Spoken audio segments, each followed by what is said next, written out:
শান্ত গ্রামে থাকতো এক গরিব মুচি। সারাদিন সে পুরনো জুতো সেলাই করে তার দিন কাটাতো। টাক ছিল ছেঁড়া, পায়ে জুতো নেই, তার মনটা ছিল খুব বড়। শান্ত হাসি। প্রতিদিন কাজ শেষে সে গ্রামের মসজিদের পাশে বসে গরিব আর অসহায় মানুষদের জন্য দোয়া করত। একদিন সন্ধ্যায় কাজ শেষে বাড়ি ফেরার পথে সে রাস্তার ধারে এক জোড়া পুরনো জুতো পড়ে থাকতে দেখল। পুরো খুব ময়লা ছিল। অদ্ভুতভাবে সেগুলো আলো ঝলমল করছিল।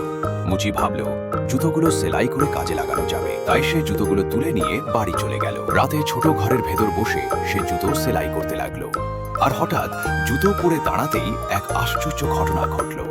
যেখানে সে হাঁটছিল সেখানেই কাজ তৈরি হয়ে যাচ্ছিল। কখনো বাজারে জুতো বানানোর কাজ, কখনো কারো ভাঙা ঘর মেরামতের সুযোগ। যেতে যেতে মুচির দারিদ্র্য দূর হয়ে গেল। সেসব টাকা নিজের জন্য রাখলো না, গ্রামের গরিব মানুষদের সাহায্য করতে লাগলো। একদিন পুরো গ্রাম আনন্দে মেতে উঠল।